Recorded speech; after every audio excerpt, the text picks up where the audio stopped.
shasane karm Uta Vardanya Shri Bhadra Varsa Manya Sarva Siddhi Hum Oma Guru Vajra Dara Suma Timoni Shasane Karm Uta Vardanya Shri Bhadra Varsa Manya Sarva Siddhi Hum Oma Guru Vajra Dara Suma Timoni Shasane Uta Vardanya Shri Bhadra Varsa Manya Sarva Siddhi Hum Pakyuke Kudan Dagi Lo Pakyuke Sundan Dagi Nga Pakyuke Tukdan Dagi Tön yerme çıktı çingi lo ma köke kudan da gelo ma köke sundan da genga ma köke tukdan da geyi tön yerme çıktı çingi lo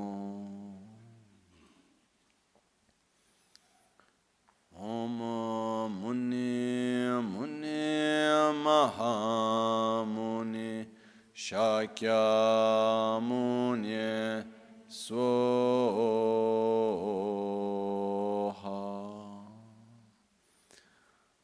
Sangye Chodan Soge Chonam La Chanchu Pardo Dani Kyapsu Chi Dagi Chinso Gibe Sonam Ki Drola Pinchra Sangye Drupar Sho Sangye Chedan Soge Chonamla Chanchu Pardo Dani Kyapso Chi Dagi Jinso Gibe Sonam Ki Drola Pinchra Sangye Drupar Sho Sangye Chedan Soge Chonamla Chanchu Pardo Dani Kyapso Chi Dagi Jinso Gibe Sonam Ki Sangye Druparasho. Nel Buddha, nel Dharma e nella Sangha prendo rifugio fino all'illuminazione con la pratica della generosità e delle altre perfezioni possa io ottenere lo stato di Buddha per il beneficio di tutti gli esseri senzienti. In the Buddha, Dharma and Sangha, I take refuge into enlightenment. Through the practice of generosity and the other perfections, may I attain Buddhahood for the benefit of all sentient beings.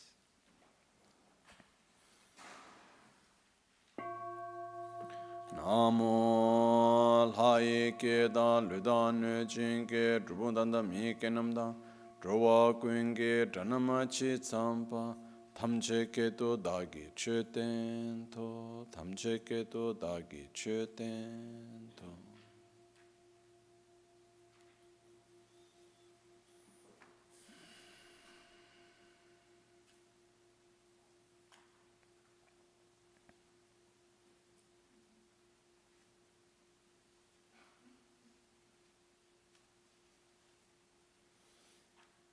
Buongiorno. Good morning.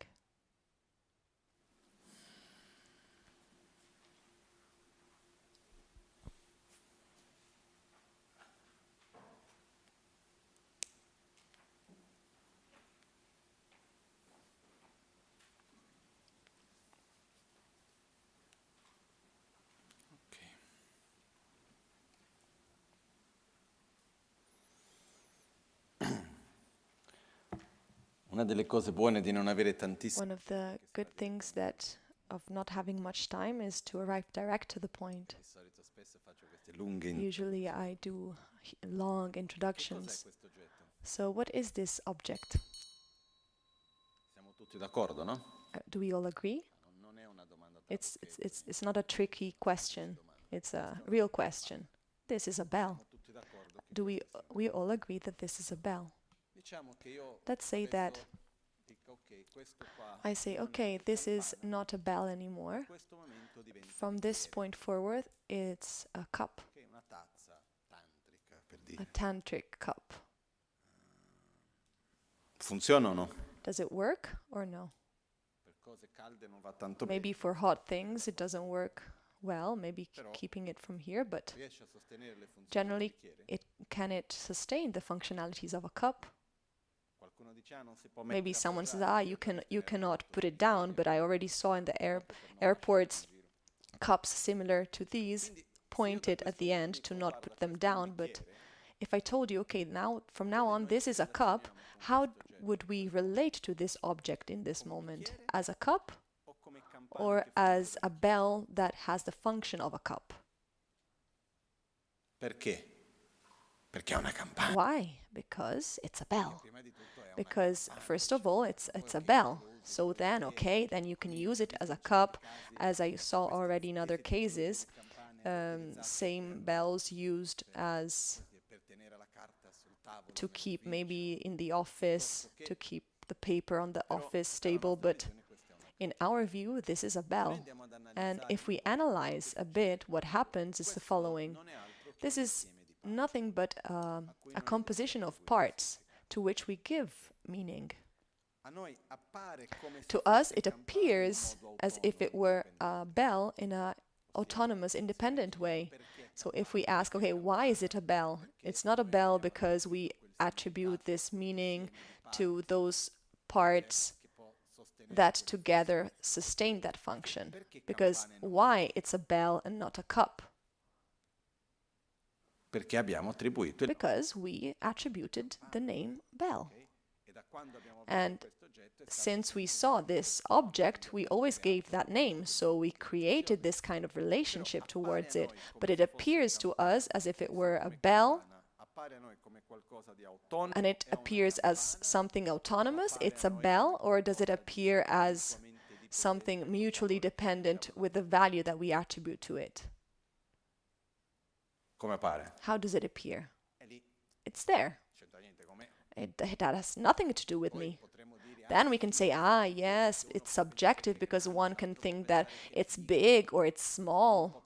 And someone may like it, someone else may not like it. Someone can say it's good, someone else can say it's bad. But beyond this, it exists. The bell exists just dependently on the name we attribute of bell. It doesn't exist in an autonomous way. We can make many examples of this, but this is not the point right now. The point is, in order for me to see and relate to this cup, I need to first kill the bell. Let's say, like, I need to eliminate the name, the value that I attribute to the bell in order to be able to see it as a cup. Let's make another example. I can see a situation that for me it's an object of anger as an opportunity to practice patience. It's something we can do, right? I put some effort, I don't want to get angry, I'm able not to get pissed, I have it there, but okay, I breathe. I see, okay, this is an opportunity to practice. Like in some logic practitioners, we say thank you to my enemy in order for me to practice. We can do this. But the day that I stop practicing and putting this effort in this awareness, it's very probable that this anger can arise. There's a huge difference between seeing the object of anger as an opportunity of practice and seeing the opportunity of practice. It's two completely different things. It's like seeing the bell as with the function of a cup or seeing it as a cup. Is it clear the difference? Okay. So similarly, when we look at ourselves, we attribute a name. We put a label. And these labels that we put, in general, are based on generalizations, both the labels we give to ourselves and the ones we give to the others. They are based on generalizations. So I meet someone, this person is nice, is gentle with me, kind. When I'm with this person, I feel well. That is a person that is kind, pleasurable, etc. I meet someone else, I'm not feeling very well, this person doesn't seem very nice, very good, I see this person a bit angry. How do we see this person? That is bad, and whatever names we want to attribute. I talk with someone, this person appears to me as if this person is lying. I say this person is a liar. If someone tells me the truth, it means, this is a sincere person. What determines if someone is a liar or sincere? How many times do we need to lie in order to be a liar? If it's just once, then we're all liars. Is there someone that never lied before? I don't think so. But we've also been sincere. So reality, from my perspective, is that it doesn't exist people that are liars or sincere or good people or bad people, sad people, happy people. We have people that sometimes tell the truth, sometimes lie, sometimes are happy, sometimes are sad. We are a flux of thoughts, emotions, choices, actions, with many aspects that are contradictory. Our tendency is to take one or many of these aspects and we generalize on everything else. He is. This is. I go to a restaurant, I eat well one time, and in that place we eat well.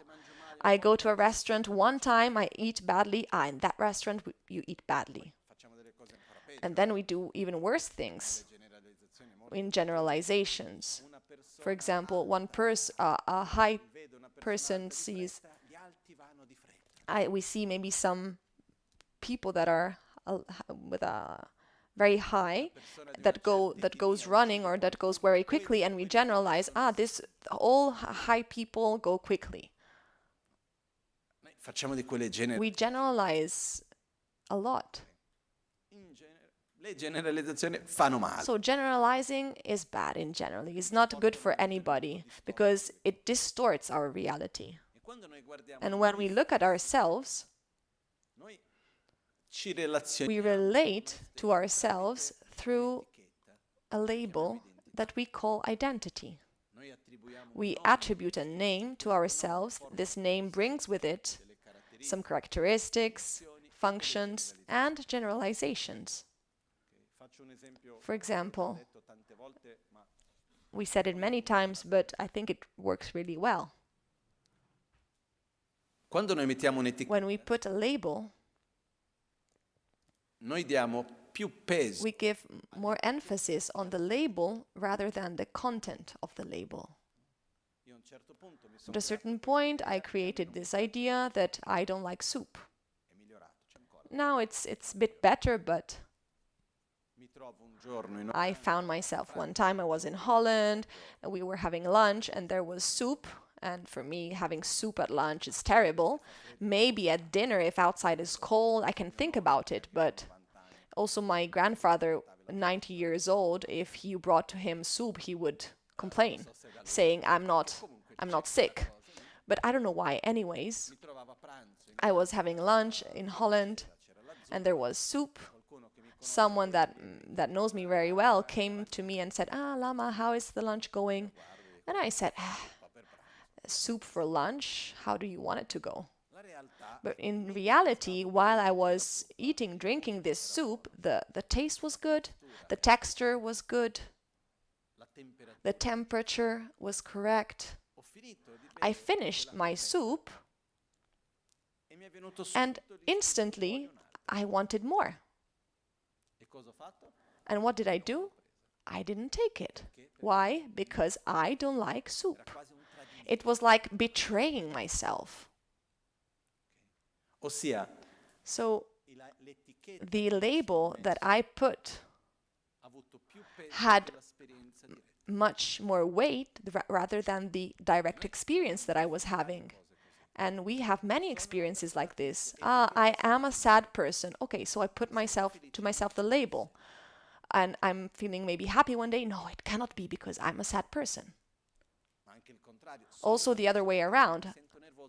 I am a calm person. I'm feeling some nervousness. I say, it's not possible. Why? Because I'm a calm person. But we are a flow of many things. So what happens is the label that we have and we give to ourselves in general is a label that is based on the fact that we are egoistic being with a lot of ignorance and our problems, traumas, etc., etc. One of the fundamental points that we have in self-healing practice is the identification, connection, and familiarization with positive aspects, virtuous aspects, and through the practice generating an identity that is based on some qualities in order to familiarize with them. If I keep this label that is called technically the ordinary experience, the ordinary appearance, and grasping to it, because I appear to myself as if I exist objectively with suffering, etc., etc. But then, when I imagine that I'm Amoghasiddhi, Ratnasambhava, and everything else of the practice, it's like saying, I am putting some clothes on top of myself, like a carnival. So it has a superficial effect. What we need to do, first of all, is to take out this label. And in order to take it out, the tool that we use is death itself. Death is not in the sense that one needs to die, but as a process of a meditative process. And here we have many different functions. One is in order to take out, at least momentarily, this identity, this gross identity, and mundane, ordinary,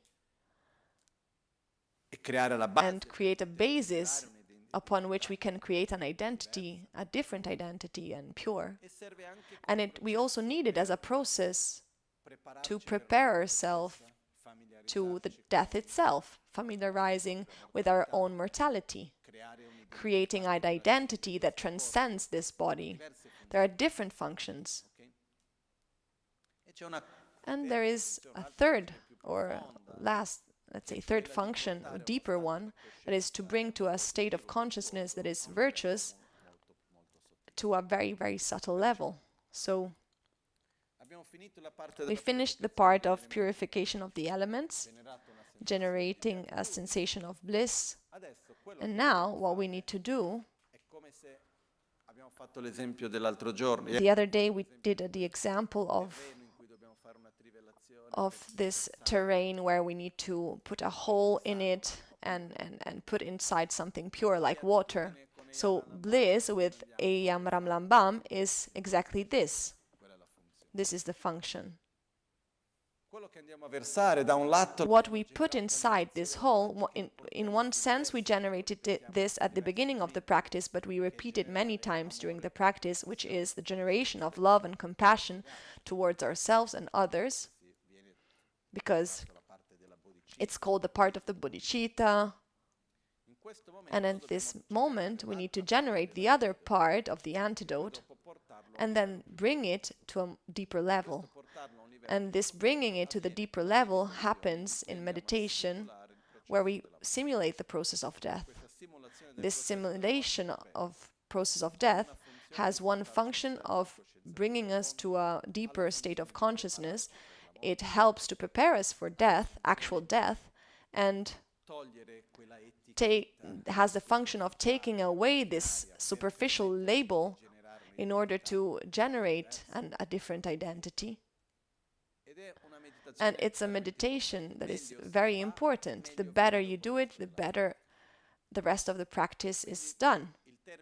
So the traditional term that it's used are called here the three transformations. And the first one is transforming death into the Dharmakaya. Then we have transforming the Bardo into Sambhogakaya and transforming rebirth in Nirmanakaya. So it means transforming death into the essence body, which is the body in a pure state, transforming the Bardo into intermediate state in the body of bliss, which is the subtle body, and transforming rebirth in the emanation body, which is the gross body in a pure state. So if we ask how many bodies does a Buddha have, it is described 3 plus 1. But actually it's 3, and the fourth is not really a body. It's called like this, but it's not really a body. Anyways, let's not put some confusion. So let's say 3 bodies. How many bodies do we have? 3 bodies. Gross body, subtle body, and very subtle body. The very subtle body, together with the very subtle mind, let's keep in mind that body and mind always go together. Body, speech, and mind are inseparable. They always go together. In a very subtle level, a Buddha is called Dharmakaya, the essence body. In a subtle level, it is called Sambhogakaya, body of enjoyment. And at a gross level, it's Nirmanakaya, it's the body of emanation.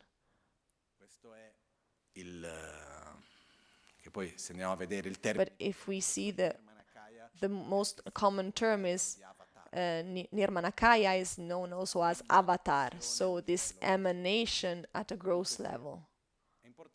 It's important for us to make this correlation. We have a gross, subtle and very subtle body, and these very own bodies, once transformed, purified, transformed and reached a state out of this suffering cycle in a pure state, it's what it's called the 3 bodies of a Buddha. But the qualities that we recognize in a Buddha always have a correspondence in what we are today. It's something that we have that transforms and becomes a Buddha. The first part is transforming death into Dharmakaya. To be more precise, is transforming the clear light of death into Dharmakaya. During the practice, we start reciting the mantra Sarva Dharma Swabhava Shuddhaham. Swabhava, Om means body, speech, and mind, so the essence, the being, the gross, subtle, and very subtle level, so it's Om. Swabhava, it means nature. Shuddha means clean. Swabhava Shuddha, Sarva. Sarva, every. Dharma, phenomena.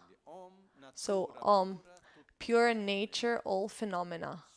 Swabhava Shuddha Aham, and put together is Shuddha Aham, together is Shuddhaham in Sanskrit. If we recite it is Shuddhaham, but if we separate the words is Shuddha Aham. Swabhava, nature, clean, Aham, I am. So the translation, literal translation is Om, nature, pure, all phenomena, clean nature, all phenomena, clear nature, I am.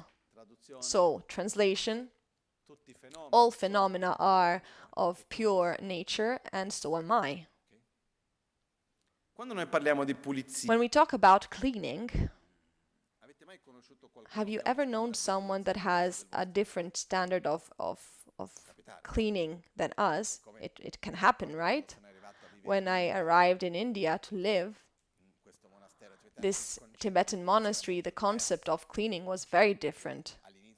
At the beginning, many times there was this guy helping out that was cleaning, and at a certain point I saw him with a broom to clean on the ground and taking the same broom to clean the table where we eat upon it, and he was like, but I'm cleaning it.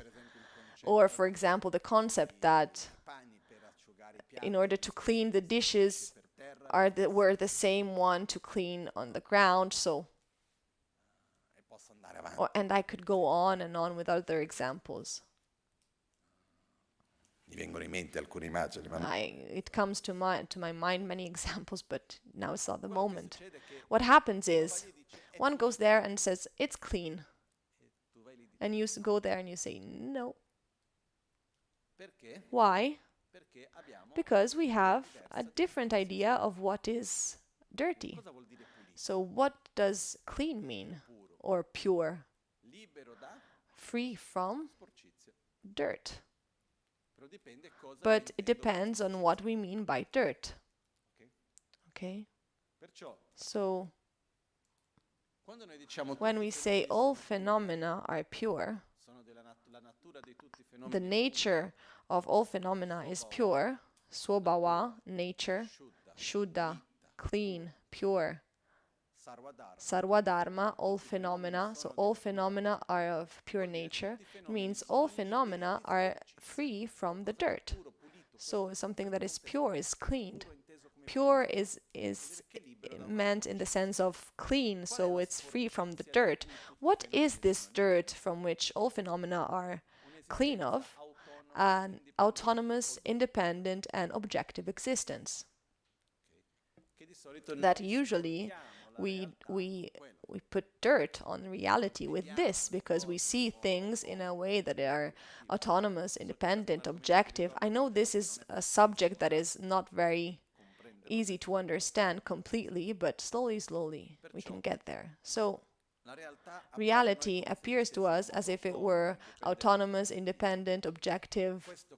This creates a sensation of distance between everything else, and also between us and all the rest, because not only I see the sound, something that exists independently from me, but I also see myself as I exist independently from anything else. This is the primary cause that generates egoism and obsession of self-gratification, that generates attraction, aversion, anger, attachment, fear, unsatisfaction, etc., etc. So one of the objectives is to cut at the basis this ignorance of grasping to reality of oneself and external reality as if it existed in an autonomous way. This topic, we could spend many days talking about this, but I don't want to enter in too much detail. So what happens is all phenomena are of pure nature, so it means that all phenomena are free from the dirt that the ignorance puts on them, which is an autonomous, independent, and objective existence. So when we say that I have a pure nature, it doesn't mean that we are perfect and we did not understand it. When we say I have a pure nature in this context, it means I am free in my essence, I am free in every aspect of my being from an autonomous, independent, and objective existence. Why? Because I am interdependent, subjective, relational. And not only phenomena are empty of intrinsic existence, but also am I. Why do we start in the mantra from all the phenomena that are empty of intrinsic existence, and also I am free from this intrinsic existence and of this pure nature? In the process of comprehension of the correct view of reality, we start observing the world. It's easier to understand that the sound doesn't exist in an objective way, but just subjective, and that it appears as if it were objective, autonomous, when actually it's relational, subjective. But in the moment of meditation, it's easier, the path, the process, the conceptual process starts in order to see interdependence and emptiness of intrinsic existence of external phenomena. But we start the meditation process in order to deconstruct this grasping of intrinsic existence from ourselves, and then after applying it to the outer world. So I start seeing all the world around me, everything that appears to me appears as if it were of intrinsic existence. But it's not like this. It's relational, interdependent. For this, it doesn't exist as it appears. And me as well. I also appear to myself as if I existed in an autonomous, independent way. But also I exist in a relational, subjective way, interdependent. If we take this example that we made yesterday about the runner and the act of running, so the act of running doesn't exist independently from the runner. But also the runner doesn't exist independently from the act of running. So we start from seeing the external reality in order to then arrive to realize that we as well exist only in a relational, subjective, and interdependent way.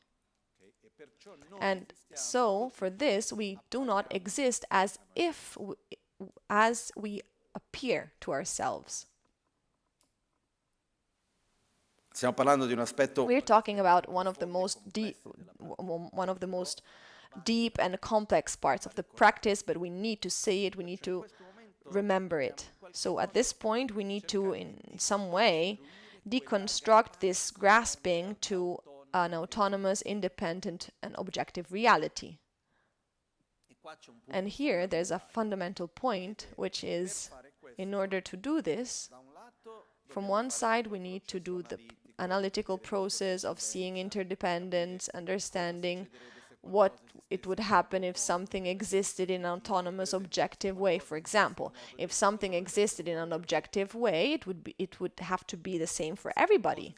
If something existed in an autonomous, independent way, it should stay always the same, because something that doesn't interact stays the same, unchanged. And it's already two impossible realities, that something is always the same for everybody and that never interacts. What does stay the same for everybody? Emptiness itself. Everybody looking at it will see that it's empty of intrinsic existence once we search for it. But anyways, we said not to enter into too much detail. Let's make a step back now. What happens is, it appears as if it were of intrinsic existence. And I need to not only make the conceptual process of understanding interdependence and seeing why it doesn't exist in an independent, autonomous way, but there's also a part that is maybe, in some part, maybe even more difficult, that is to recognize the objective, to understand the so-called object of negation. In the Bodhisattva Charyavatara, it says,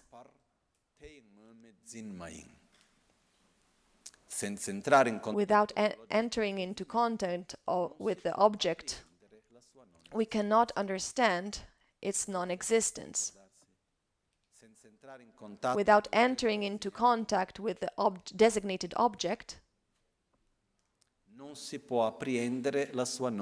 you cannot understand and comprehend its non-existence. Without entering into contact with the designated object, you cannot apprehend its own non-existence. It's as if I were asking you, do we have an elephant right here, right now? Yes or no? It's not a difficult question. Is there an elephant in the room? That is the statue of an elephant. It's not an elephant. The question is the animal elephant. Do we have an elephant in the room? Why are we able to say with certainty that there is no elephant in here? Because we can imagine how it would be the place if there were an animal here, the elephant. Without entering into contact with the designated object being the elephant, we cannot comprehend its non-existence. If I don't know what an elephant is, I never saw it or whatever. For example, if I say, is there a Yeti in this room? Did you ever see a Yeti in your life? Do you know what it is, how he is? Maybe it's similar to Maitri, I don't know. Okay. So what happens is, if we don't know what something is, we are not able to imagine it, and we will not be able to see if it's there or not. In order to be able to negate something, we need to imagine the opposite. So, the affirmation of the thing. Okay? So, without entering into contact with the designated object, we cannot comprehend its non-existence. So, in order to negate the intrinsic existence of the self, of the I need to first imagine it and see it. And this is one of the most difficult points in the practice, because it's not something rational. It's something that someone needs to, we need to allow ourselves to observe and recognize our own grasping to an appearance that is autonomous and independent of our own selves. Only citing one point that there is here is, when we do the mantra, someone could spend hours meditating in this process. The detailed practice is first doing the analytical meditation, where you imagine to explain to someone why phenomena and itself are empty of intrinsic existence. Why the I doesn't exist in an autonomous, independent, objective way? Because the I exists in dependence of the body, of the aggregates, of the body and mind. I exist, and so the body and mind doesn't exist. We can say, Devadatta is there, but his body and mind is not there. Can we say that Devadatta is there? So we exist depending in independence of our aggregates. But can we say that we are only the body, for instance, or are we something more? We are nor the body nor the mind, but we do not exist if not in dependence of the body and mind. But we said not to enter into too much detail, so firstly, we do an analytical process and we analyze the why and the how. Myself, the I, appears as if it's of intrinsic existence, but it's not. So first we do an analytical process, and when this is concluded, and we concluded arriving to a rational certainty that the I doesn't exist in an objective, autonomous, independent way. And this, we have certainty. Once we arrive to this certainty, we breathe, we go back to the breathing, this rational mind and logical mind, you put it aside, and then one starts observing oneself, allowing that one's own identity manifests, and we allow the I that appears in an autonomous, independent, objective way, we allow it to arise. And spontaneously, we start to grasp to this appearance as if it were real. It's here that the mind that we put aside earlier comes and says it's not actually like this. And when we are able to deconstruct this grasping to inherent existence of the I, then I can arrive to the conclusion, okay, I do not exist as if I appear. I'm not this intrinsic existence. I'm empty of this.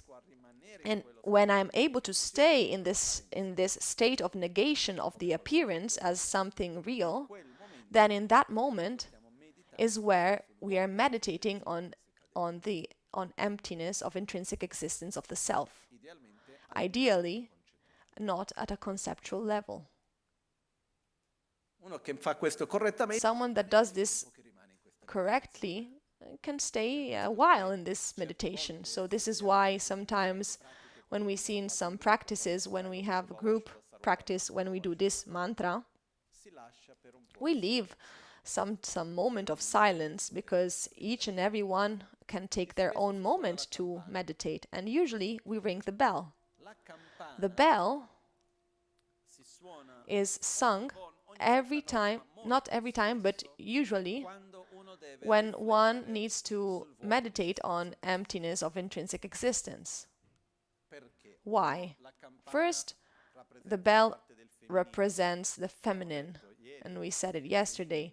The feminine refers to wisdom that is connected to emptiness of intrinsic existence. And secondly, the sound is one of the analogies of emptiness, because the sound of the bell, we all hear the sound. The sound is there, but if we try to catch it, we're like, where is it actually? We're not able to point it and to say, the sound is there. Similarly, reality appears as if it were something solid, independent, objective, but if we try to grasp to it, to this solid reality, we cannot find it. So it's similar to the sound. So when we ring the bell, we need it as a symbol to remind to ourselves the lack of intrinsic existence. Also in the Vajrasattva mantra, we ring the bell for the same reason. When we do the prayer for the power of my thoughts, powers of all the Tathagatas, for the powers of the sphere of reality, we ring the bell, always in order to reconnect with this emptiness of intrinsic existence.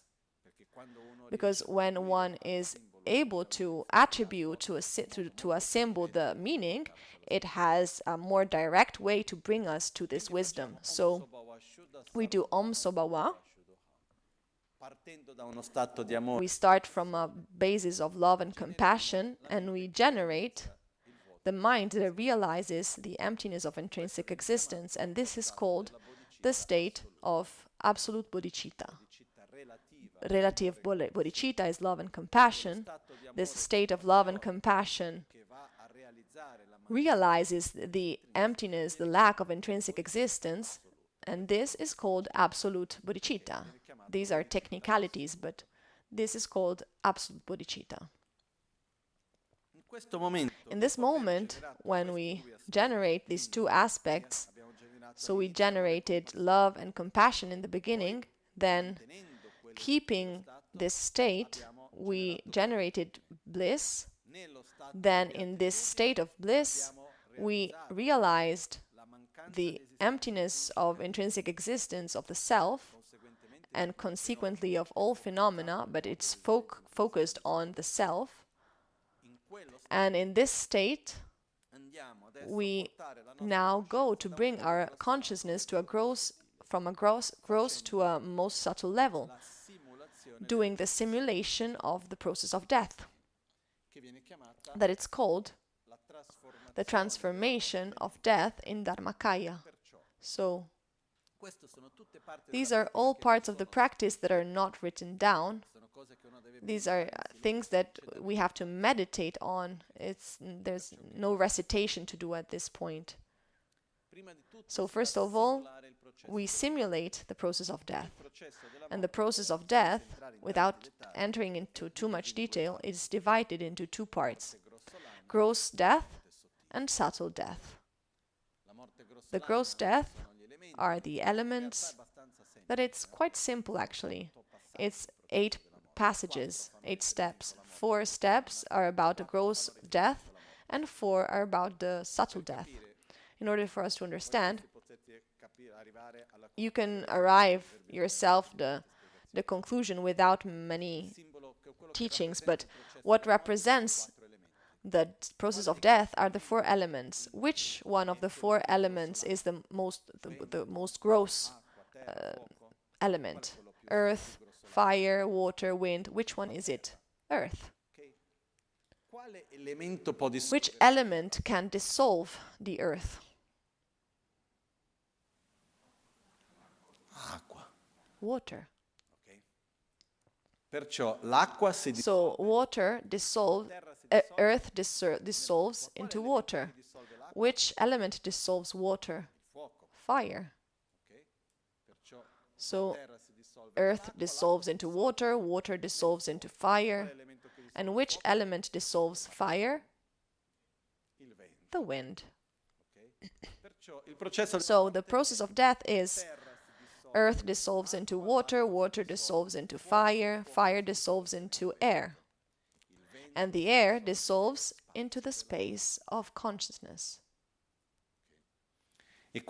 And these 4 passages refer to the gross process of death. And this step, for example, when the earth dissolves into water, actually the meaning is that the earth loses strength, and so we lose our ability to see. The body becomes weak, and it's very similar as when someone is falling asleep. How many times it may happen to you to almost falling asleep and having this sensation of falling forwards or backwards and saying, "Ah, no, I'm not sleeping," and I'm just closing my eyes, resting my eyes, and then you wake up after a while and did not remember anything. So these are signs of the first passage, first step, that is called dissolution of the earth. Then we have dissolution of the water. When water is dissolved, we lose our ability of hearing. The liquids of the body we start losing them. Then there is dissolution of the fire, and the body becomes colder. Then we have dissolution of the heart, of the water, of the finché l'elemento vento si dissolve del tutto e uno cessa di respirare. In questo processo perdiamo gradualmente. So we lose gradually our contact with the external world, because the nervous system in traditional way is called the prana, energy. We have 5 principal winds and 5 secondary winds, so 10 in total, and each one of them are connected to some functions of the body. There is the ascending wind, descending wind, the wind that generates heat, the wind that permeates the body, the winds that sustain life. There are many pranas, and each one of them are connected to one of the functions of the body. Among these, we have the 5 secondary winds that are connected directly to our senses. In the process of death, these winds absorb. It's like something is emanating, and it stops emanating, and slowly, it's like it seems like it's coming back. It's like we have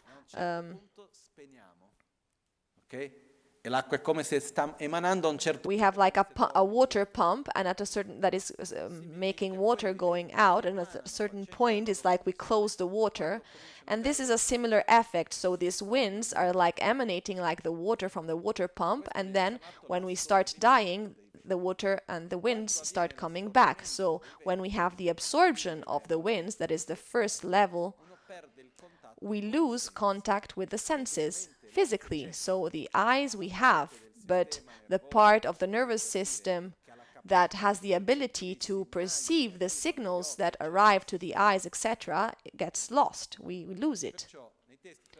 So in traditional texts, it says the subtle pranas relative to our senses are reabsorbed into the central channel. They come back to their origin. And when this happens, we lose contact with the senses. So slowly, slowly, it's switching off. First the seeing, then hearing, then smelling, then tasting, and then the feeling. And slowly, slowly, our senses switch off. And when they come to a full stop, also the gross body doesn't have the ability to move anymore. We don't have breath. We don't have the beating of the heart. So it's what is this described usually as death. But from this, we have the 4 passages of the subtle death. And these are 4 colors we need to pay attention to. Let's look at the mandala that we have at the center, Borobudur mandala. We see the 3 circles, right? White, red, blue, and then there is a yellow. It's white view, red view, black view, and clear light. These are the 4 passages of the subtle death. Okay, so we have white vision, red vision, black vision, that is represented by blue here in this mandala, and a clear light vision, represented with the yellow color. So what happens in this moment, the process of death, of the subtle death, is when our subtle winds are absorbed in the central channel, and also the energetical part slowly, slowly lacks of strength more and more, and with this, the rational part of our minds switches off with the senses. The mind, the brain doesn't work anymore. And at this moment, what stays, it's a level of consciousness, non-rational, non-conceptual, that is called the subtle mind, that is composed principally of 3 aspects: attraction, aversion, and indifference. So we start with the white view. It is said that the white bodhicitta at the crown of a chakra goes down towards the heart, the white vision, then the red from the secret chakra to the heart, then they unite at the heart. And then we will explain this moving forward, but what happens in this process is that slowly, slowly, also our emotional part starts lacking. We don't have any more attraction, aversion. And slowly, slowly, our being is like it's switching off, starting from the external part until we arrive to the most subtle level. And when we arrive to the black vision, it's like the moment when there is like a blackout. There is no more perception of the senses. We don't have any more thoughts, logical, rational thoughts. There are no emotions. There is no perception whatsoever. Complete darkness. Everything switches off, like total blackout. And this is called, it's right before the ending of the conclusion of the process of death. This is the moment where all the pranas absorbed in the heart chakra, and at its center we have what is called the indestructible drop. And this indestructible drop is described, that is the union between the essence of sperm and ovule, and where our most subtle body and mind are trapped. So it's called indestructible drop because it doesn't open until the moment of death. Once we die, it opens, and inside there is where we have our very subtle mind and body.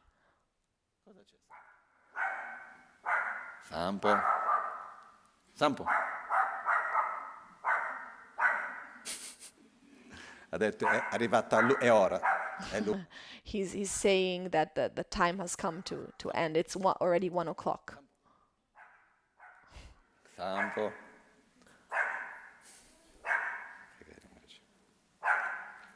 Ok. Sampo.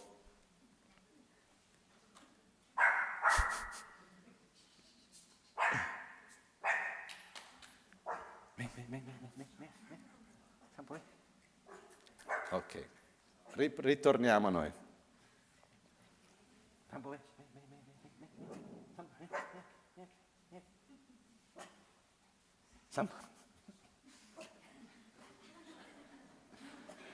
È così, ogni tanto se la prende con qualcosa, chissà che cos'è, anche noi. I don't know what he has right now, but sometimes he has these moments. Anyways, what happens is that at our heart chakra, there is this indestructible drop. So when all the pranas are absorbed in this indestructible drop, there is a moment where this drop turns. And this is the moment of the black vision. So everything switches off. When this indestructible drop turns and starts opening, it's when the very subtle body and mind, especially the mind, the very subtle mind, becomes self-evident. So one that exists just in a very subtle level, we have this kind of perception of ourselves at a very subtle level, and this is called the clear light. And the inner experience is described similar to the first rays of dawn after a night without the moon.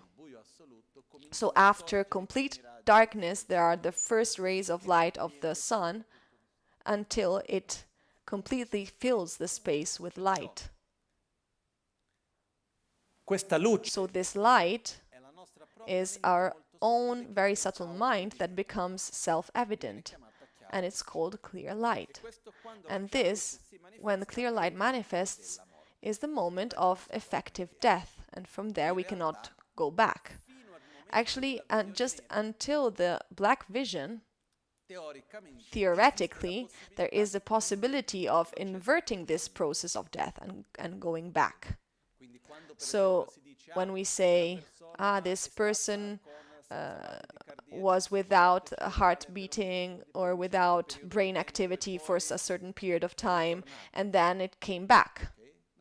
In the Buddhist vision, it's explained that until you don't enter into clear light, even if you arrive to the black vision, it is possible to come back, both for inner strength and an external strength. So it is possible to come back from it. And some meditators are able to induce themselves in meditation into this process, and they are able to arrive until this very limit and then come back. So here we simulate this process. So what happens is it's possible to enter in details of each and every step. So visualizing first that the earth dissolves into water and we lose contact with the sight and the body becomes weak, and then the water dissolves into the fire and we lose the hearing and the liquids absorb, and then we have inner visions, and before we have this sensation of falling down, then we have this smoke vision and many different inner visions. So it is possible to enter into very much detail where we simulate every step of the death process with all the details. The way in which we do it in the majority of cases, which is very simplified, is simulating this switching off of the senses. When we do it in a very simplified way, we say everything dissolves into light. So we go basically directly into clear light. But if we go into a little bit of more detail, we start imagining not that the world stops existing, but we stop to perceive reality around us. So first of all, I lose contact with my sight, with my hearing, with the smelling, with the taste, with the feeling. And together with this, we lose also the characteristics of my gross mind. So the will to act, the contact with the world, the ability of feeling. For example, when water dissolves, one loses the aggregate of form, of sensation, aggregate of sensation. So at this moment, one is not able anymore to discern between pleasurable or non-pleasurable sensations. The aggregate of discernment then gets lost, so we lose the ability to discern from this and that. So it's like perceiving everything but not being able to giving it a name, putting labels. So we lose the ability of this mind that says, I want to act in this way, I want this, I want that. So also this, we lose the ability, the perception of objects that arrive to our senses. We are not able to give a meaning to things, so we lose our conceptual ability. Slowly, slowly, everything dissolves. So we imagine that slowly we lose our ability, our conceptual ability, we lose the ability to perceive the senses, giving them a name, having sensations. We lose the ability of seeing the past, projecting the future, judging the present. Then, when we arrive to the subtle death, slowly, slowly, we also lose this emotional part of attraction, aversion, indifference. Also this ends. And the very subtle mind is a state where there are only the imprints present, the predispositions, as if we were able to go deep into that earth and there are no seeds anymore. And in this process, there is a specific characteristic that it is described in many moments that when we generate deeper states of consciousness, this follows the last thought that we had at a gross level. So if I generate a sensation of love, in this state I allow myself to absorb these elements and I enter in this state of consciousness that is deeper. What is the nature of the manifestation of that subtle level mind? She manifests with love. And if I keep this on an even deeper level, what it manifests is still love. Not anymore at a conceptual level, but is love. So what is the objective here in the practice? I generate love and compassion and bodhicitta, with which I generate bliss, with which I realize the emptiness of intrinsic existence. So I have this union of bliss and emptiness, and this state of union that has at the basis love, it's what I bring with this state, is with this state that I go to die. So while all the elements are dissolving, everything appears to me as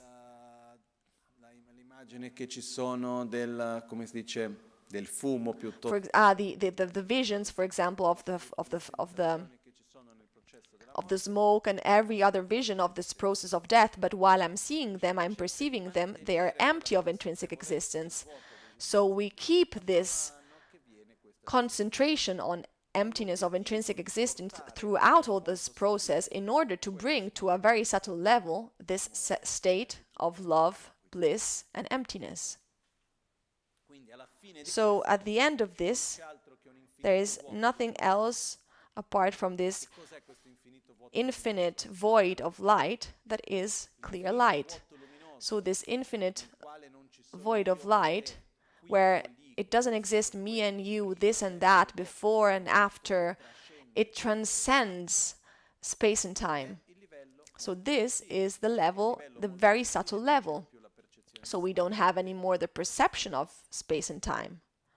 So we are simulating this very subtle level of consciousness, and in this very subtle level, it is described this infinite void of light that is in itself empty of intrinsic existence. And it's not that I arrive to the clear light and I start to think about emptiness. No, I have generated this mind earlier, and once I saw that the bell is empty of intrinsic existence, then anything else that I see is the same, is also empty of intrinsic existence. So with this mantra, I generate this perception of emptiness of intrinsic existence of myself, and slowly from this moment forward, everything that appears to me is empty of intrinsic existence. And so I go on until I arrive to the clear light. This is why we say there is nothing else but an infinite void of light that is in itself empty of intrinsic existence, and this experience of this void of light, empty of intrinsic existence, it is lived through bliss, which is the state of mind that made us start this process of death. So I am this state, very subtle state of clear light that realizes its own emptiness of intrinsic existence with bliss, that it's called the Dharmakaya, the very subtle body. And these are called the 4 characteristics of the transformation of death into Dharmakaya. And when we do this meditation, there are 4 characteristics in order for it to be complete. And in Tibetan it's called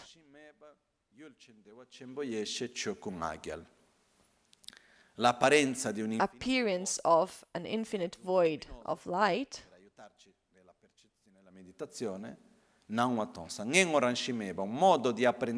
mode of apprehension of the emptiness of intrinsic existence, that is empty, the observer, which is the wisdom of great bliss. So l'orgoglio divino del Dharmakaya, che the divine quest'unione non duale di beatitudine e vacuità nella chiara luce. So the divine pride of saying, I am this union of emptiness and bliss. So these are the 4 characteristics in order for this meditation to be complete. So what we do is we simulate the process of death, and then we use the clear light of death to generate the so-called Dharmakaya, body of essence, that is body and mind, very subtle body and mind, in a pure state that realizes the nature of all phenomena. Why pure? Because empty of ignorance. What is the ignorance? Grasping to intrinsic existence. So if in this moment I generate the direct opposite mind, we cannot have it. So this is why it's pure, the mind. So obviously we are, as we said in these days, we are in the phase of fake it until you make it. So we are simulating, imagining something. The objective of the practice, and this same meditation, we see that it repeats also towards the end of the practice. So this clear light is very similar to the meditation we do at the end with the Om Vishwashanti. So ideally, when someone realizes the practice is when the absorption of the winds and clear light is not something simulated, but is an actual effective experience.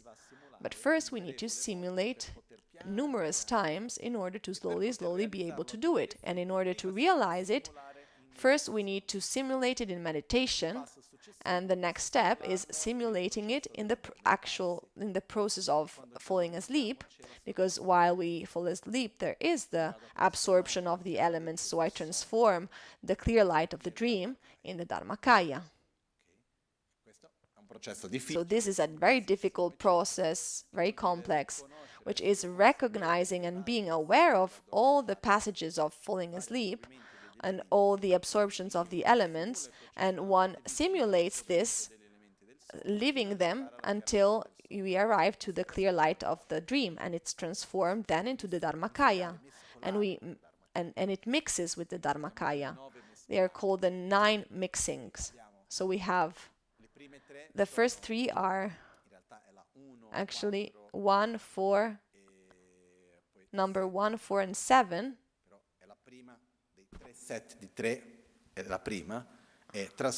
So the first is transforming death, the clear light of death in meditation, in Dharmakaya, in meditation, transforming the clear light of dream, of sleep. So it's not something imaginative, but it's something actually happening into Dharmakaya, and then transforming the clear light of death in the Dharmakaya. So being able in the process of our effective death to meditate in the clear light.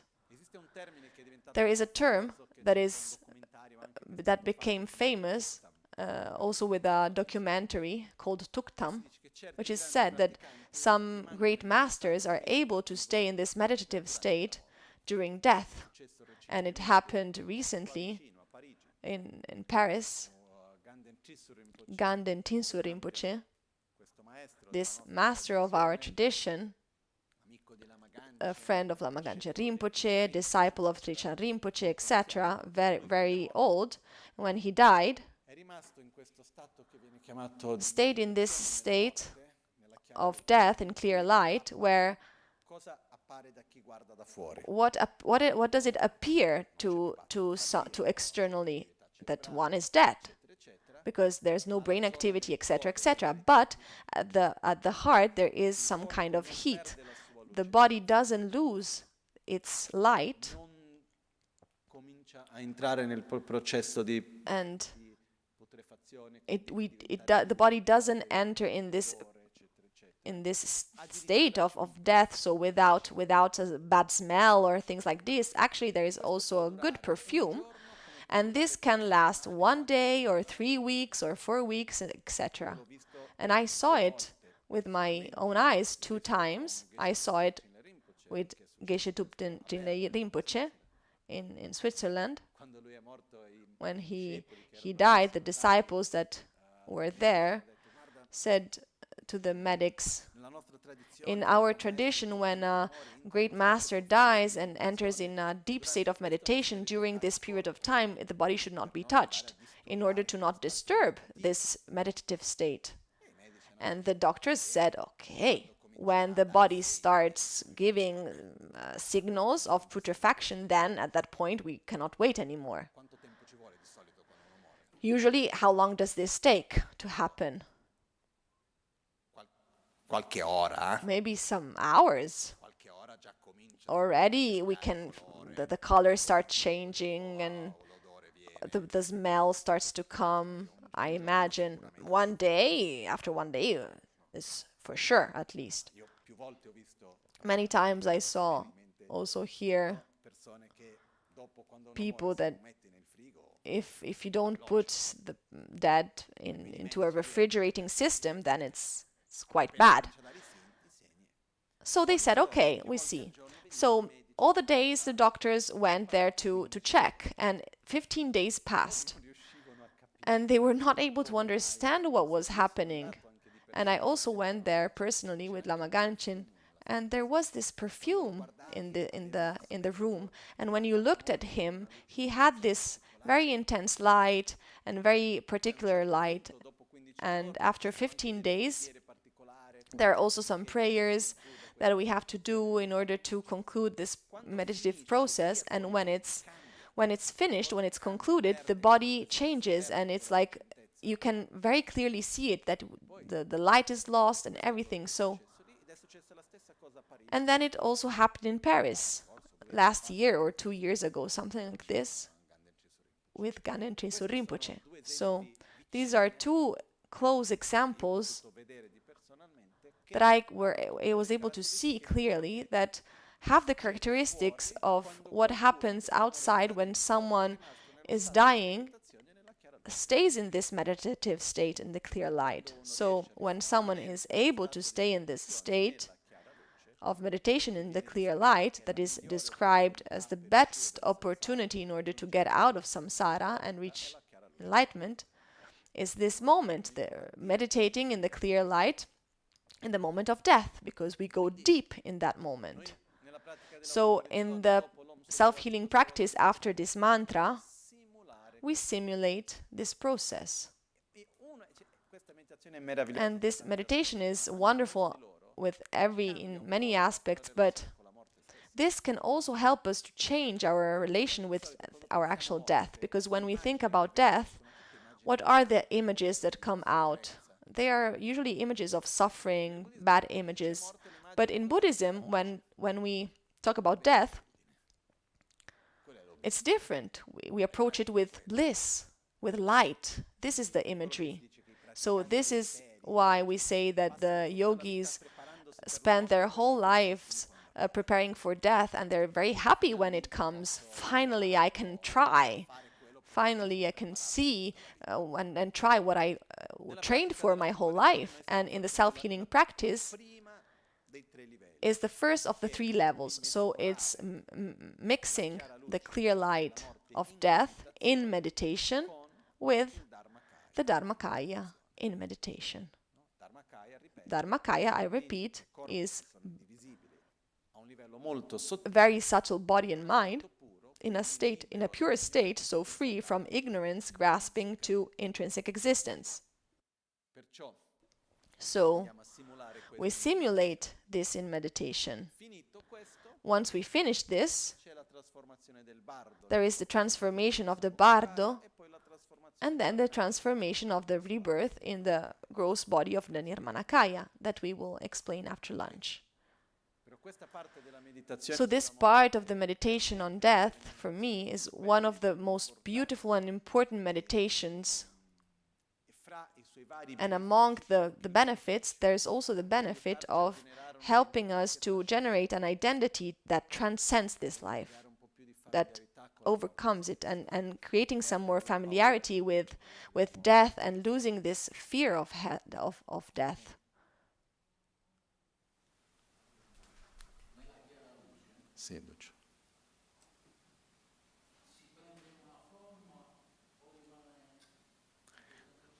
È uno stato che non c'è forma.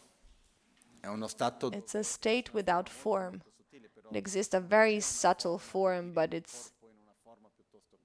Esistono la meditazione dove. It exists the meditation where you generate as a divinity. This is a symbology to help the practitioner. But this is called the very subtle body, called the illusory body, but actually in the actual experience there is no form. It's a level where it's a non-conceptual, the mind doesn't perceive the senses. It's a state that transcends form, matter, time and space. Okay? So we dedicate now. After, in the afternoon, we will continue.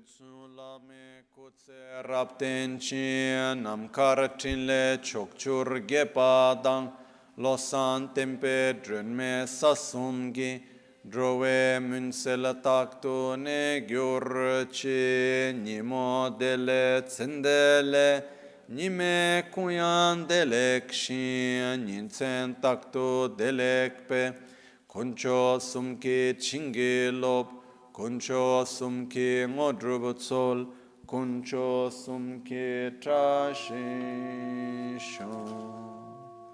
All'alba o al tramonto, di notte o durante il giorno, possano i 3 gioielli concederci le loro benedizioni, possano aiutarci ad ottenere tutte le realizzazioni e cospargere il sentiero della nostra vita con molti segni di buon auspicio. At dawn or dusk, at night or midday, may the 3 jewels grant us their blessings. May they help us to achieve all realizations and sprinkle the path of our lives with various signs of auspiciousness. Buon appetito, grazie a tutti, ci vediamo alle 4.